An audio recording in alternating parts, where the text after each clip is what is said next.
G'day there guys, Connie here again from Marquee Industries, and we are back with some more stories from Reddit. As always, if you enjoy these videos, be sure to hit like and subscribe, and also the notification bell so you never miss an episode. And don't worry, I totally am still feeding Marquee. Anyway, let's get straight into it.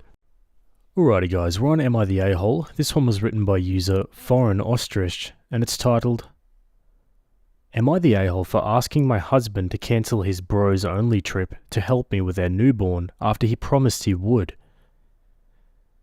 This situation has caused a lot of tension between my husband and me, and now I'm questioning whether I'm being unreasonable. I, 30 female, gave birth to our first child, Olivia, 2 months ago. Being a first-time mum has been both beautiful and overwhelming. My husband, Jake, 32, was incredibly supportive during the pregnancy, and promised that after Olivia was born, he would be there for me every step of the way, especially during those challenging first few months. Before Olivia was born, Jake and his friends had been planning a bros-only trip for this summer, a week-long vacation to a cabin in the mountains for hiking, fishing and bonding.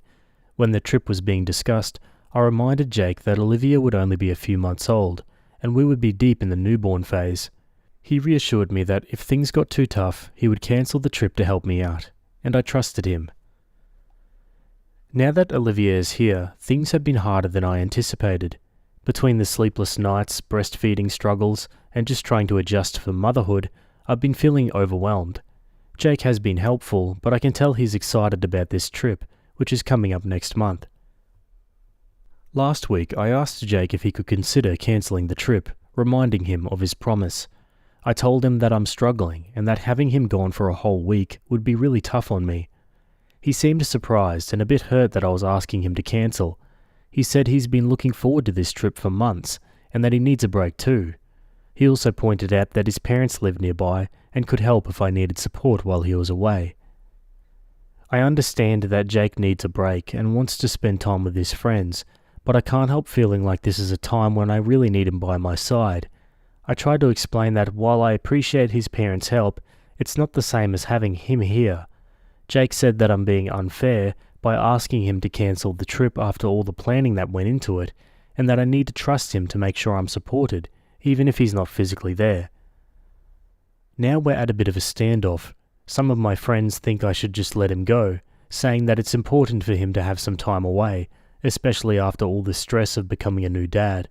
But others agree that it's too soon for him to take off for a week, and that he should prioritize being home with me and Olivia.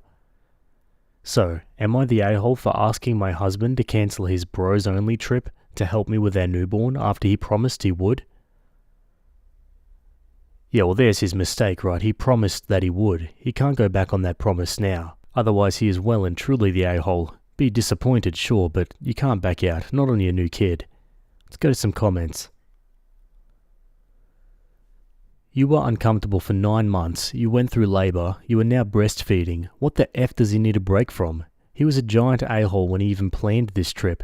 He was a bigger a-hole when he lied about cancelling, and he's the giant gaping insanely awful a-hole now that he thinks it's unreasonable for you to not want him to be gone for an entire week when you're already overwhelmed. It doesn't seem like you'd want his parents to stay for that week while he's gone. This made me furious. I hope this is his only misstep, though I doubt it. Not the a-hole. I assume Jake will be looking after Olivia for a week once you've stopped breastfeeding and can go away for a break. Let Jake know that if he uses his parents as free childcare, it will result in a further week of rest being required. Jake seems oblivious to the struggles you are facing with your child and selfishly prioritizes his own needs over you and Olivia. Not the a-hole. Part of being a parent is sacrificing your own wants and desires for your child. Part of being a good husband is listening to your wife when she says she needs you. Frankly, he should have considered cancelling it when he knew the baby would be here by that time the trip came up. Opie edits the same day. Hey everyone, I just wanted to give a quick update after reading through most of the replies. I was honestly overwhelmed by the amount of support and understanding I received. Thank you so much to everyone who took the time to respond. Your kind words and thoughtful advice really helped me feel less alone in this situation. A lot of you suggested that I should also take a week off, letting Jake stay with Olivia to get a break from myself. I really appreciate the sentiment behind that suggestion, but there are a couple of reasons why it's not realistic for me right now. First of all, I'm breastfeeding, so being away from Olivia for that long would be really difficult logistically. But beyond that, and this is something I know I need to work on, I just don't feel comfortable being away from my baby yet. I know it's not healthy to feel like I can't have her out of my sight, but I can't help it. I guess it's just that new mum anxiety that's really hard to shake. I've been debating whether or not to show Jake this thread. I'm worried that reading it might hurt his feelings, but I'm definitely going to have another conversation with him about everything. I'm willing to compromise and let him go on the trip, but I think a whole week is just too much. I'm leaning towards suggesting that he limit the trip to a maximum of 3 nights, so he can still have some time away with his friends, but not be gone for an entire week. I'll update again after we've talked. Thanks again for all of the support, everyone. It really means a lot to me. Also, I'm new to Reddit, not sure if I should be posting updates or just editing this post. She's doing fine, but yeah, maybe a compromise is a good idea. I find it hard to be as judgmental as those comments before when you don't really know the full picture. Anyway, let's go to an update. Hey everyone, I just wanted to share another update after having a very long and emotional talk with Jake.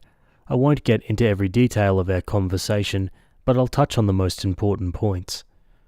After putting Olivia to bed, I went straight to bed myself, feeling utterly exhausted.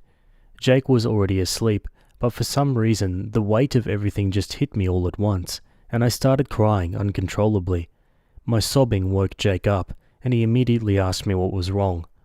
I told him that I was just tired, but then I opened up about how anxious I'd been feeling about his trip and being left alone with Olivia. I admitted something I've been reluctant to say out loud, that Jake hasn't been as involved as I thought he would be. This was one of my biggest fears when we found out we were having a baby. For context, Jake has a rocky relationship with his own dad. I won't go into detail about why his dad isn't the best, but his mum, my mother-in-law, remarried when Jake was in middle school, and his dad wasn't very present in his life. Jake has expressed to me before that becoming a father was scary for him because he's afraid of being a bad one, just like his dad. When he first told me that, I thought it would make him into a great father because it showed how much he cared about being a good dad, long before we were even pregnant. When I vented to him about all of this, at first he tried to defend himself. He admitted that he's been freaking out about having a baby for so long, and just didn't want to tell me. He said he didn't want to stress me out while I was pregnant, because he knows how much I've always wanted to be a mother. Hearing him say that made me feel guilty, like I hadn't seen how much he's been struggling internally. I'd tried to convince him that he was going to be a great dad when we had this conversation long ago, and now it all felt more complicated. I thought to myself, this can't go on much longer. I realized that if he was going to keep pulling away like this, I didn't know if I could handle it. So I asked him, is this what our life is going to look like from now on? Me with Olivia and you away? Because if it is, Jake, then I don't think I can continue on like this. Jake told me to calm down and assured me that he wasn't going anywhere. Then he got really emotional. He even started to tear up. He said he didn't want to turn into his dad, and that he hadn't realized that going on this trip could be a preliminary step towards becoming the absentee father he feared he might be. He apologized for not considering me and Olivia as much as he should have. Long story short, Jake called his friends and told them he wouldn't be able to make the trip. He's even started planning a little family getaway for the 3 of us next year when Olivia is a bit older. It was a tough conversation, but I feel like we're on the same page now, and I'm hopeful that things will get better from here.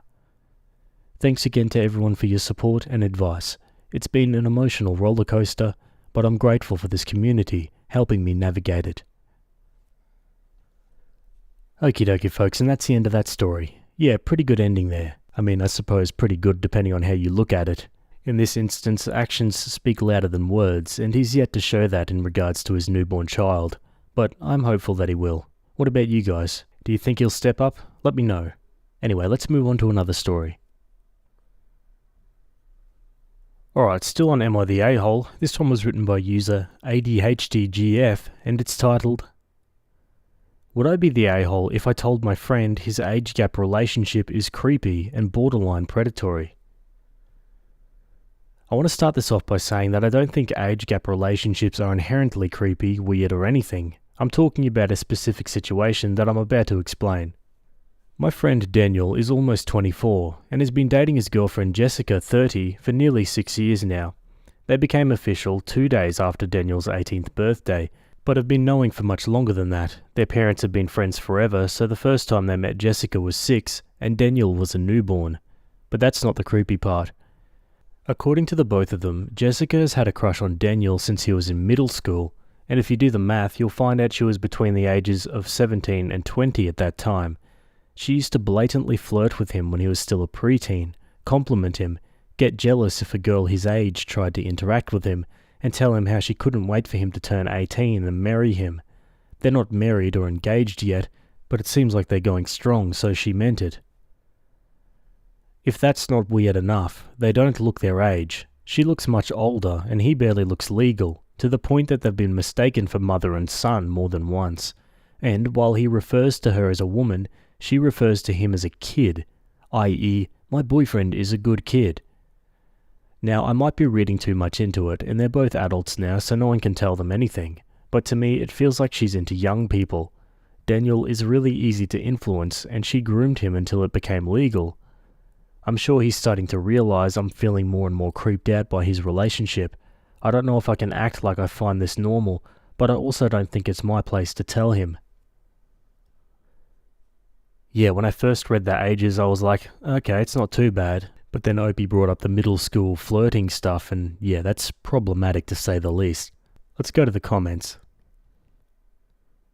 You wouldn't be the a-hole, but don't expect a good reception. If he's happy and they have family acceptance, he's not going to take your comments well, even though you're right.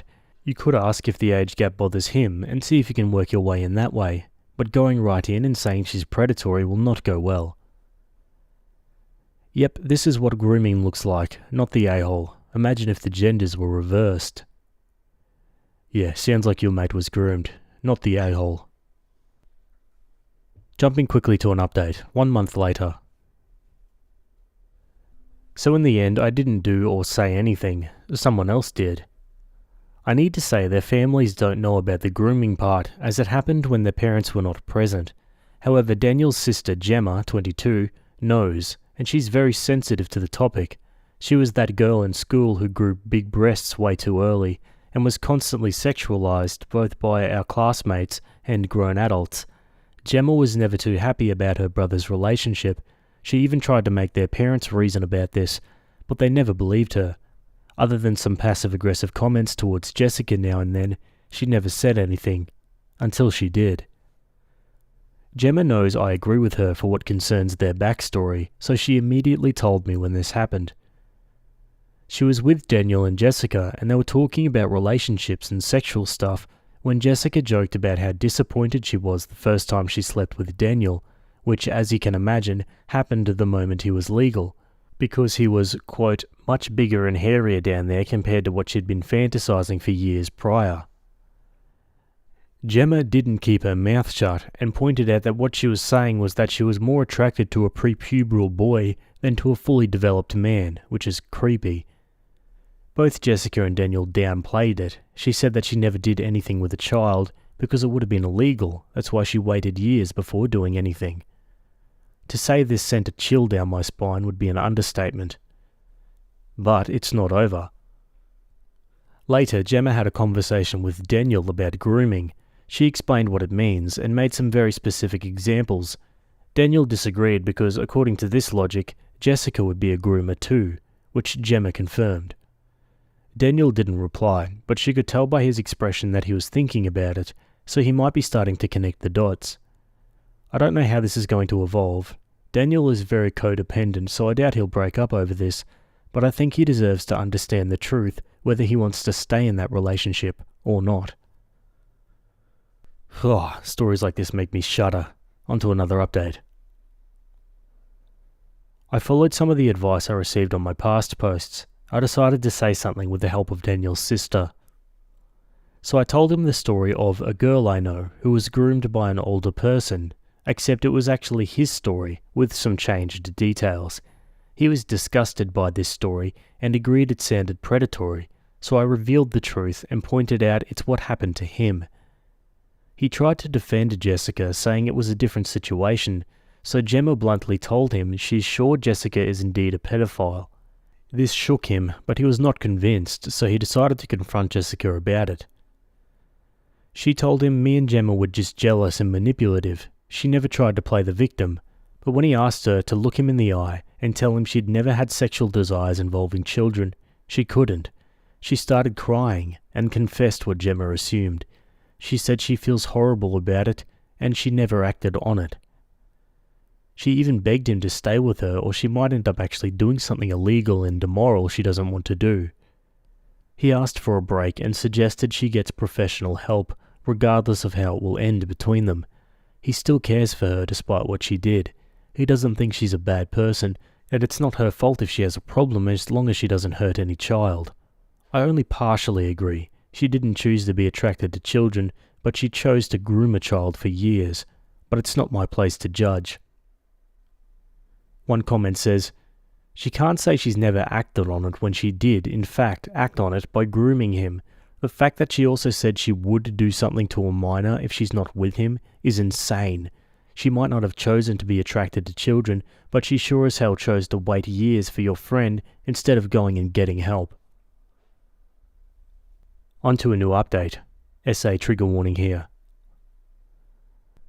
After a few weeks apart, Jessica asked Daniel to meet her to talk, and being the kind of person who gives everyone multiple second chances, he accepted, expecting to actually have a normal conversation with her. He went to her house and she spent the entire time begging him to go back to how it was before he found out about her tendencies. She even begged him to have a child together as soon as possible, describing how beautiful their little family would be.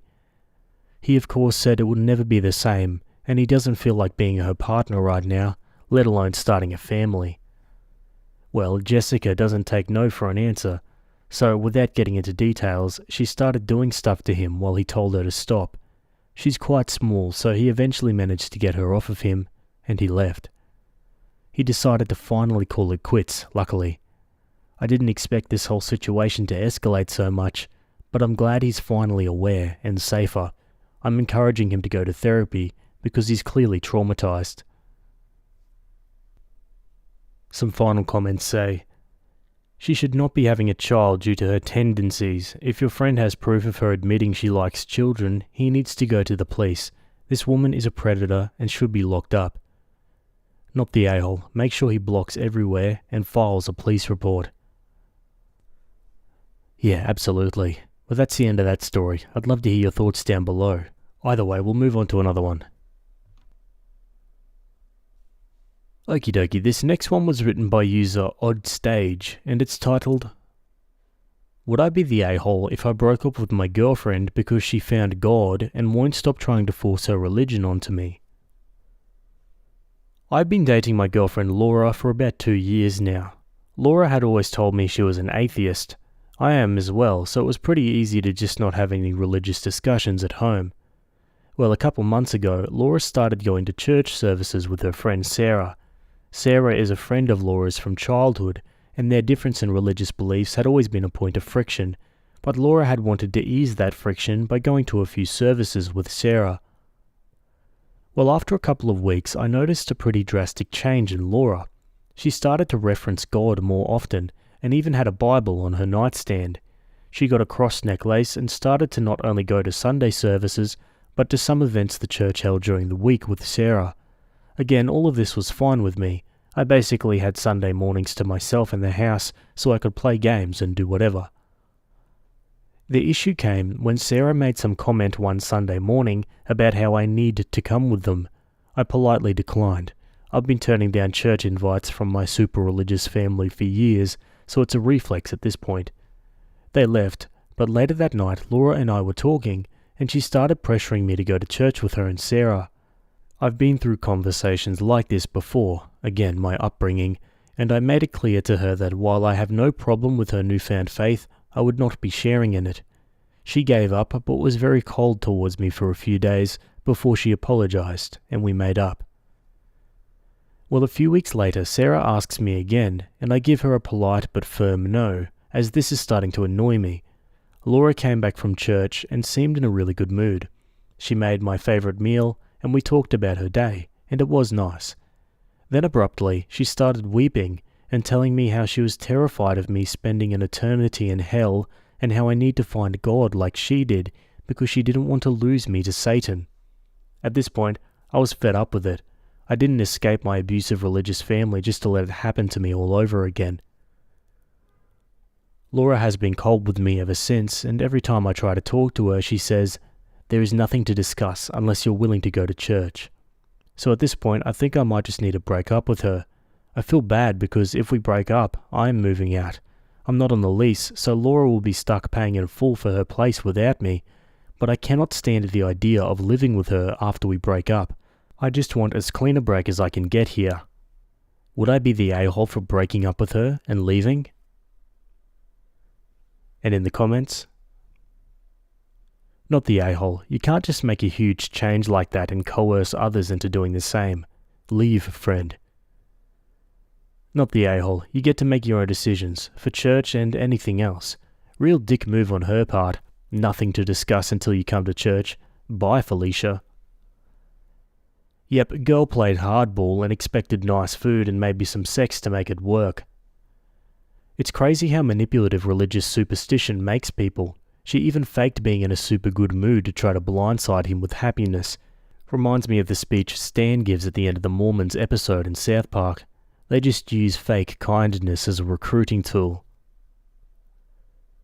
Info, did you move in together with the agreement to pay rent together, or is it her place already? You would be the a-hole if you leave without some kind of discussion about the rent. You're totally within your rights to end the relationship. Opie says, Laura had already had this place for a while before I showed up. Basically, her first roommate flaked on her, and we decided it was as good a time as any for me to move in and split expenses. I suspect she won't have a hard time getting a roommate within the first couple of months. Not the a-hole. I don't like to advocate for breaking up when I don't know both sides of the story, but religious differences are a massive deal breaker for most people. If she's refusing to even discuss it, there's literally nothing you can do. As for moving out, if you don't want to be an a-hole about that, then you can try and be as helpful as possible. Could she get a roommate? When is her lease up? Will she be able to afford it? You could agree to pay a few months' rent to give her time to adjust or find a new place. Opie replies, she has a few friends that I know would be interested. She makes much more than I do, so while I feel bad about making her pay the full cost of the place once I'm out, I know she can't afford it for a few months. I cannot afford to pay any expenses there while I'm also paying to live elsewhere. I make much less than she does. Opie updates 1 month later. I'd like to update everyone on the situation since my original post. I broke up with Laura a few days after the post. At first, she seemed to accept it. I moved out a couple of days later. We agreed I'd pay for half of the month's expenses to help her out.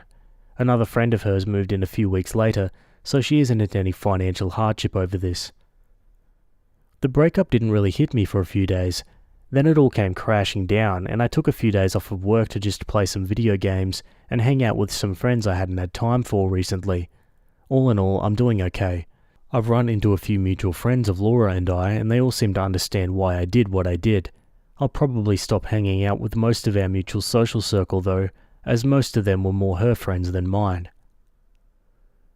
Though the initial breakup was relatively amicable, about a week ago she started drunk texting me, begging me to find God so we could be together again. She'd also sent me long paragraphs of good memories from when we were together. Sarah would also text on Laura's behalf, trying to encourage me to come to church and make things right. I blocked them both for my own sanity. Laura is probably just now feeling the breakup and is acting irrationally. I don't blame her. I had serious urges to call her a lot too. You guys were right. I don't feel like I was the a-hole after spending some serious time thinking it over. Thanks for the advice, everyone. Take care. One comment says, her and Sarah can now hook up and then get kicked out of the church. Opie says, I want to preface this by saying that I'm not trying to bash Sarah or Laura here.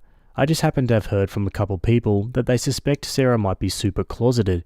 Apparently when she first went off to college and broke away from the church for a short time, she was seen clubbing and making out with a few different girls.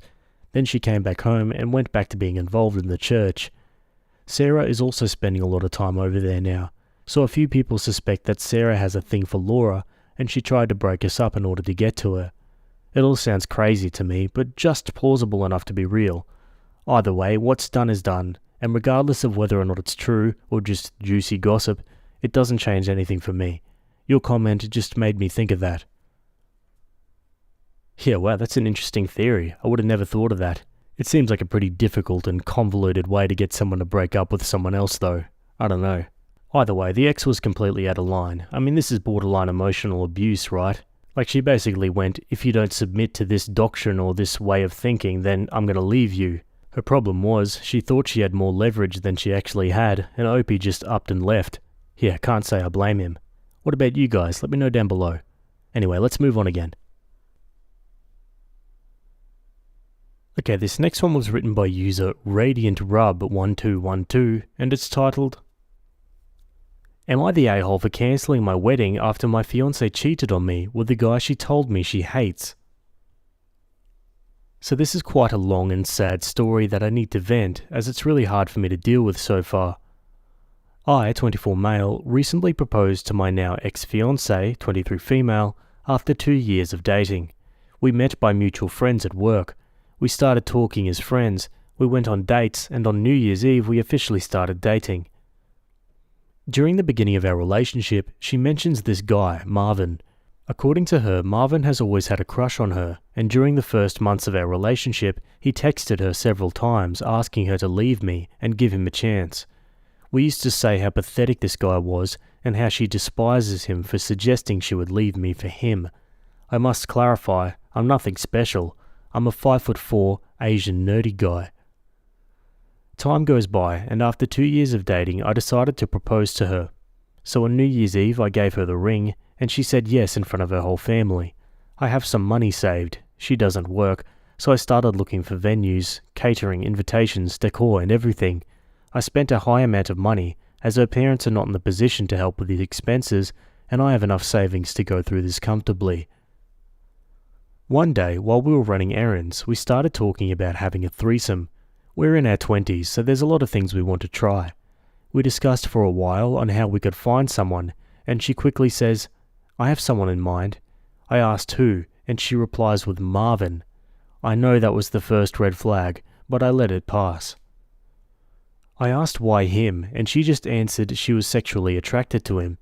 I asked about how she would say she hates him at first, and then chose him as her first option for a threesome, and she replies it's only a one-time thing. So I told her it was okay, but we needed to talk later to set rules, limits, and I would like to talk to him personally before giving the green light. During the next couple of days, she's acting really excited, and she comes to me to show me hotels, and when we're going to meet with him, and how exciting everything is. I told her we need to talk things through first, as it's not as easy as it sounds, and we need to have some limits. After that, she calms down for a day or two, and then starts to bring the subject up again.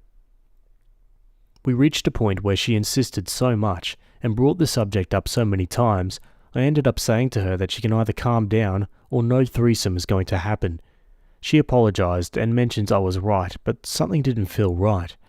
That afternoon we were having a nap, and while she was sleeping, I went through her phone, and I found how she was cheating on me with him for a couple of months now. They've been meeting while I was working, and she even sent them one of those BDSM tests you find online to see if his kinks matched with hers. To say I was furious is an understatement. She woke up while I was checking the phone, and I confronted her. She started crying, saying she was sorry, and how she didn't know what she was doing. I packed my things and stormed out to stay at a hotel. That night I got a call from her parents, saying how I was ruining the engagement and acting like a baby while I was the one who brought the topic of a threesome up, and how her daughter wasn't at fault. I hung up without saying anything and started cancelling everything I had for the wedding. She called me the next day apologizing and asking me to come back. Her whole family is sending texts asking me to man up, as I was the one at fault and not breaking the engagement. Am I the a-hole for cancelling everything? Wow, no way. At this point, her and her family have got to be clutching at straws to try and save this. She messed up big time. And honestly, I came to that conclusion when I read the title. And it doesn't matter if she hates him or not. She cheated on him. She's his fiancée. Ain't no way I'd be sticking around if I was him. Let's go to the comments.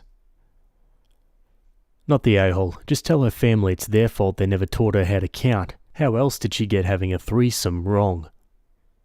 Not the a-hole. She probably told her family you brought up a threesome and then got mad at her for picking someone to be the third. She probably didn't mention that she'd been cheating on you. Send them one text. She has been cheating on me for months. My decision is final. Stop texting me. Then block them. Yeah, 100%. I think the family are taking threesome as open relationship, meaning the same thing, which they're absolutely not. Okay, let's go to an update. Hey guys, thanks for everyone's advice. I appreciate the support and the mean comments. Both perspectives were helpful. Now let me address just a few things before continuing. 1. Yes, the posts have grammatical errors. English is not my first language. 2. My ex stopped working to go to college. We met at work, but she quit once we moved in together. 3. My now ex-fiancée told her parents we were breaking up because I suggested the threesome and got mad when she mentioned Marvin, and her parents believed her. And 4. Yes, I needed reassurance to make sure I was not the one in fault. I've been conditioned all my life to be a doormat, so it's hard to stand up for myself. Here's the update. After seeing all of your messages, I reached out to my father-in-law, so we agreed to meet at a nearby mall to talk about the reasons why I broke the engagement. I did have a good relationship with him, as we both share the same interests and hobbies, so I figured we could have a conversation. We met, and even though he looked mad, he agreed to listen. I did take screenshots of the conversations my ex-fiancée had with Marvin, and I showed them to him. After looking at everything, he told me my ex gave them a totally different story. According to what he told me, my ex went to them crying, saying I was breaking the engagement because I wanted to have a threesome, and once she picked Marvin as the third, I snapped at her. He also mentioned Marvin has been going to check on my ex since my ex has been staying with them after we broke up. We went to my apartment and packed all of her belongings to move her out. The ring was at the apartment as well, so I kept it. We're on our way to drop everything to her now. I'll keep you guys updated. Wow, there you go. That comment before was spot on, and that's the last update for now. Let's read some final comments. As Shakespeare said, all's well that ends well. At least her family knows the truth now. Cheating and lying go hand in hand. I'm not surprised that she lied to her parents. Good on you for having proof. I'm glad you got the ring back and got her moved out. Now you need to cut off all contact with her and her family. Move on and meet someone else. Yeah, good advice. What are your thoughts about this one? Let me know. Either way, let's move on again. Okay, this next one was written by user Puzzle-Headed Bath, and it's titled, Am I the a-hole for not inviting my ex-husband and his family to 1 out of 2 birthday parties I had for my kids? First time poster, and it's a long one, so I apologize in advance. I have 2 children with my ex-husband. My kids' birthdays are literally 1 day apart. For birthdays, I always have done one party with 2 cakes and 2 different themes to make it more individualized for each child. Rewind to last year. It's birthday time. I invite friends from school, my family, my ex's family, work friends of mine, etc. Important context, I invite my ex-sister-in-law Jane, fake name, and her son Parker. I've never met them in person as she lived multiple states away until she recently moved closer. It was an at-home birthday with rented inflatables. Everyone shows and it starts off great, until it wasn't. Parker started misbehaving. I'm not talking misbehaving as a normal 5-year-old might. He was screaming, having tantrums, not playing nicely with any of the other kids, not sharing toys or games I'd put out, and hit several other kids in attendance. He even shoved a toddler down because he wanted to go first on the inflatable slide. It was so bad just about everyone except family started leaving before we could even cut the cake. At this point I was at my limit, and kicked both Jane and Parker out. He had an immense fit, ended up grabbing a knife I had on the table for the cakes, and stabbed one of the inflatables, putting a massive gash in it. Jane did not offer to pay for the damages, nor did she try to apologize. It was just, "Oh, kids act that way. You're being ridiculous." My ex nor his family said anything to her, and just said they didn't want to be involved. I ended up paying $3,000 in damages to the inflatable company. This year I decided to throw two parties, one as I usually did, and the other for my ex and his family. The first party was a week before the one we originally have. I did the usual inflatable, games, photo booths, etc. Neither my ex nor any of his family was invited, so it was fair, and I wasn't excluding just Jane and Parker. Everything was great, and everyone had a wonderful time. The next week we do the second party. My family and my ex's family are there. I had everything else from the other party at this one, excluding inflatables, as I was not risking paying another few thousand if Parker's behaviour had not changed within the last year. Everything goes okay. We did have some outbursts from Parker, but no one was injured this go around, so it went a lot more smooth. It's now a couple of weeks later, and I started getting blown up with text messages from my ex and his family saying how awful I am for throwing two parties, and acting as if they were too stupid to find out. I ignored it at first, but the messages continued, so I eventually started a group chat and just explained to each of them that I did what I did due to everything that happened last year. I'm still getting messages saying I'm being an a-hole. So, am I really the a-hole? Honestly, after the first incident, they should be lucky they got invited at all. Let's go to some comments. How could you be an a-hole here? Most people would have simply told Jane and Parker to kick rocks and never come back. The fact that you threw two separate parties means you're a frickin' saint. Not the a-hole. I wouldn't let Jane or Parker step foot in my house until she paid me back for the damages her kid caused. Tell Jane the reason you threw two parties is specifically because of her poorly trained kid, and you had to insulate yourself from the potential damages. Not the a-hole for this, but you're the a-hole to yourself. 1. Why would you still invite the stabber and his mum to anything that you host? And 2. You no longer have to have joint parties. If the ex wants to throw a party and invite his family, he can. I would reply back, thanks for your input. You're all no longer invited to parties at my house in the future. Opie updates the next day. Thank you all. To answer some questions, because I was at my original character limit, I did request Jane pay the damage invoice from the inflatable company. She denied, of course. When it came down to it, I signed the rental contract accepting responsibility for any damages done, so they would not pursue her for it.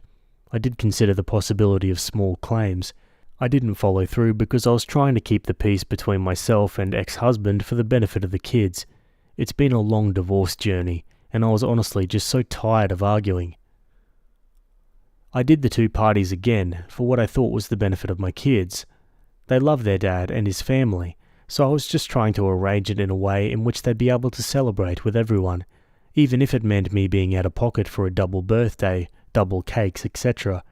If I excluded Jane and Parker, I feel none of his other family would have shown. I just didn't want that heartbreak for them. They're 5 and 6. While they knew what Parker did, they didn't know the ramifications it caused me, being out 3K. I try to keep any adult things shielded from them, as I want them to form their own opinions regarding their father and his family on their own, with no influences of my experiences with them. I took your advice and wrote back to the group chat. I let them know that moving forward, my ex or they can throw a birthday for the kids if they wish, but they'd no longer be invited to any of the events I had. We could coordinate dates so we ensure that they don't fall on the same day, but that's the extent I'll be going from this point forward. I guess you guys gave me some courage, because I told them they can kiss my ass. I left the chat and blocked them all except my ex-husband, due to having to have contact to co-parent. Thank you all. I was second-guessing myself, and even questioning my sanity at this point. Let's read some final comments. Sister-in-law is in for a rude awakening if she doesn't start parenting her son. I'm glad Opie has the kids in mind, but I'm even more glad she gained some newfound courage and told everyone else to F off. Wherever she is, I hope she's sipping on a Mai Tai on a beach somewhere. She deserves it. And with the kids in mind, they see how to stand up for themselves. They might see their dad pick up and do a party or something else special for their birthday, and they get at least one birthday party a year without worrying about that terror. Any parent who sees their 5-year-old with a knife and is like, kids being kids, am I right, is criminally neglectful. I respect Opie's ability to be the bigger person and everything, but for 3k I think I would have taken things a lot further, lol, and at the very least, not invited those same people back the next year. Yeah, that's what I was thinking. Opie's either an actual saint or, pretty well off to be able to just take that one on the chin and then still invite them the next year. No way I'd be doing that. What about you guys? I'd love to hear your thoughts down below. Anyway, that's it from me today. I hope you guys enjoyed those stories. Thanks for making it to the end, and I'll see you all in the next video. Have a good day. Cheers.